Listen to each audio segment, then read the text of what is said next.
everyone, welcome to A+ Cichlids. Today we're going to talk all about African cichlids. Talk about different kinds, different requirements they need in order to be successful, and basically everything you need to know before you get African cichlids. So first I'm going to talk about is different kinds of African cichlids. So you have three specific categories. Typically you have Mbunas, Peacocks, and Haps. Alright, and then you have some of these Lake Tanganyika ones that are a little bit different. But the main three that we're going to talk about are just ones from Lake Malawi, and pretty much those are going to be your Haps and your Peacocks and your Mbunas. So first thing we're going to talk about is where these fish come from. So they come from these rift lakes where there's a lot of water movement and they have high pH. So high pH meaning above 7.5, and they have high water hardness, which means they have hard water, and they have higher temperatures. So things to consider when you're getting African cichlids is you're going to want to get, I recommend getting a substrate with Aragonite or crushed coral that's built into it. And what these are minerals that naturally put off these ions in your water that will do a thing called buffering your water. So when you're buffering your water, it means you're having a high GH. And these minerals, when they provide a high GH, they prevent your pH from fluctuating. So when you have low GH, what that does is general hardness. When it's low, it'll cause your pH to swing, which means that it's not consistent. And naturally, water is going to try to go to neutral, which means you're going to have a change in your pH. It's going to naturally want to lower. But if you have a high GH, what that's going to do is going to buffer your water and prevent from your higher pH that you have with African cichlids from lowering. So basically you put Aragonite and crushed coral in your water. If you have a buffered pH of 7.8 to 8.2, it's going to stay where it's at, and you're not going to have to continuously chase your pH. So I always recommend putting in crushed coral or Aragonite, and a lot of that comes in some of the substrates built for African cichlids. So with that being said, I think that's kind of a minor requirement. If you do not use those kinds of gravels or substrates, you're going to have to probably use some kind of supplement to help keep your pH high. You can buy these buffers online that say they buffer to a specific pH, and they have different salts and things like that. Cichlid will make that'll help buffer your pH and your general hardness. So kind of the next thing I'll talk about is temperature.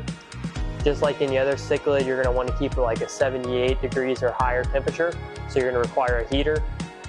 These fish can tolerate hot water, so if your water gets to 85, the fish are going to be fine. But mainly you just don't want your water to get cold, so make sure you have a heater in the aquarium. And next we're going to talk about is your water that you have. So depending on where you're located, some people have soft water with a lower pH, and some people have hard water with a higher pH. So you're going to have to pay attention to where your water is coming out of the tap, or if you're on a well or whatever your situation is, and make sure your water coming out of your tap or well is decently high, meaning above 7.5. That's what these fish need to be successful. And then these fish need hard water, not soft water. So that means if your water is soft, you're going to need to do some kind of buffering agent to get your water hard, or just use crushed coral or Aragonite in your substrate and that'll do that for you. But those are things that you need to pay attention to with African cichlids. Alright, so now we're going to talk about just different kinds and basically what you need to make them successful as well. So basically just talk about filtration real quick. So these are messy eaters, which most cichlids are. So you're going to need some sort of filtration system. I don't recommend hang-on-a-backs. I really don't recommend sponge filters, even though those are my favorite form of filtration. I would recommend probably using canister or a sump. You can get away with a sponge filter if you have juveniles and younger fish, but most of these fish are going to need an aquarium above 40 gallons or higher. And once you get into that rim of size of aquarium, you're probably going to want a different kind of filtration system like a sump or a canister filter. Canister filters are more readily available, but I would not recommend hang-on-a-back filters. So kind of just talking about different kinds of African cichlids and what's compatible with what. So the first thing I'm talking about is Mbunas. So Mbunas are very aggressive towards each other and other fish. They typically stay on the smaller size range, so Mbunas are more around the 4 to 6 inch size, maximum 6 inch. Some of them even get a little smaller, like 3 inch size. So Mbunas are very aggressive to each other, very mean fish. So you really want to keep Mbunas with only other Mbunas. So they're going to be very aggressive towards each other. They're constantly trying to breed. So those are fish that you typically want to, you don't want to mix with Haps and Peacocks. So also with Mbunas, you want to have a higher stock level in your aquarium.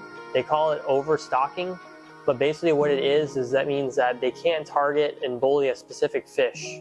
If you have a higher stocking level, they're going to kind of level out their aggression towards multiple fish instead of one specific fish, and that'll help with bullying that specific fish, which will help for the success if you don't have as many dead fish or bad situations where there's a lot of aggression.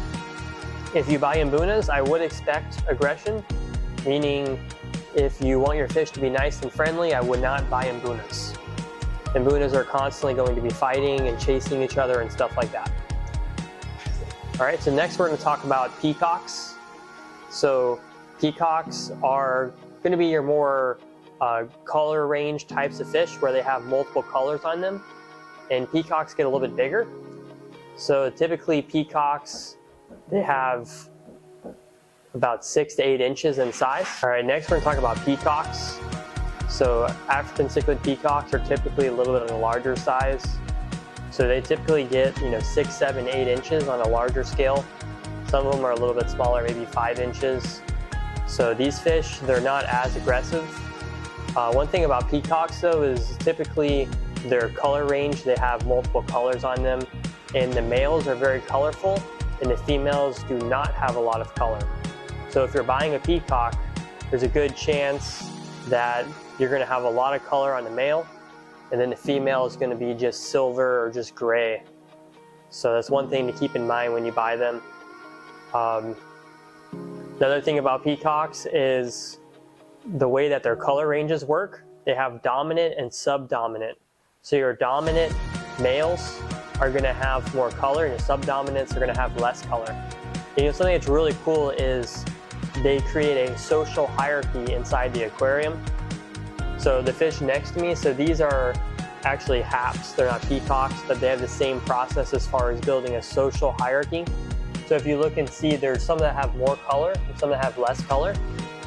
And we're not talking about the solid silver ones, but the ones that have color, the males.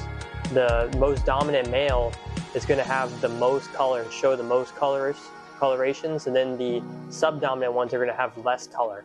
So then that dominant male, if I take that dominant male out of the aquarium, the subdominant males are going to recreate the hierarchy, and now the new dominant male is going to show, they're going to show more color basically. Just something that's kind of cool. So their colorations are based off of their social hierarchy, not based off of, purely based off the genetics of the fish. So I think that's pretty cool. But so basically all of your Haps, they're going to get a little bit larger, and they're going to have all the same type of requirements on the water: high pH, high general hardness. And another thing we didn't really talk about is substrate. So all of these fish, they sift through the sand, which means that you're going to want a sand substrate. That's what they do naturally in the wild. So you want to recreate that, and the way to recreate that is just have a sand substrate, and they're going to dig through the sand. And if they spawn for you, they're substrate spawners, which means they kind of dig a crevice in the sand and they create a territory, and basically they spawn in that kind of area, that territory they created. They're also called mouth brooders. So it's kind of weird, but basically what they do is the female will lay an egg and the male will fertilize immediately, and the female will pick it up with her mouth and hold the eggs in her mouth until they hatch. And once they're free swimming, she'll release them, and that's how they eat, and they're off on their own. But it's kind of cool. They hold the eggs and the babies in their mouth. So basically you can tell by looking at their chin. Their chin will kind of look like a deformity.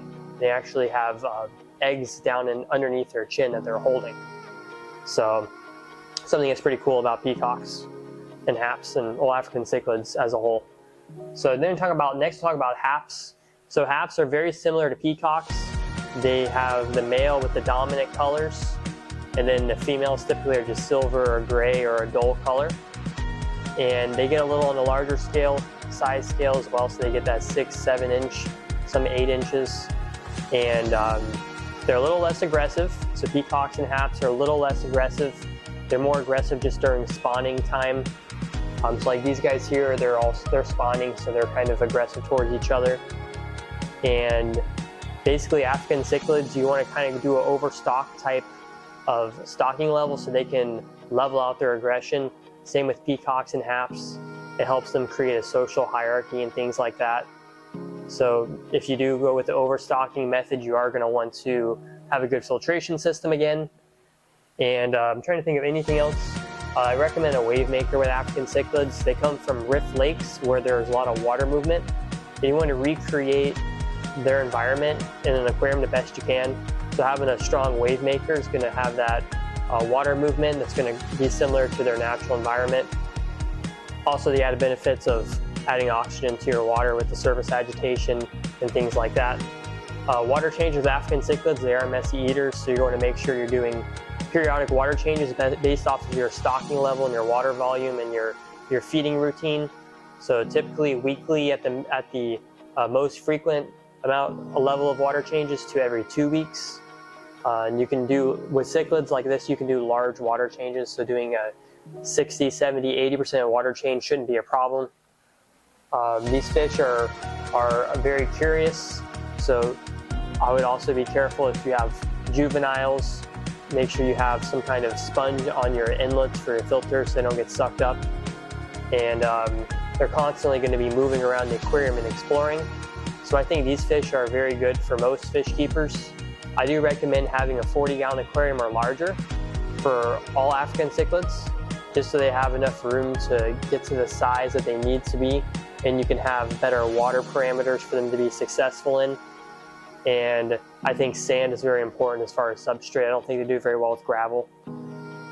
So that's kind of my input on African cichlids. If you have any questions, feel free to leave a comment.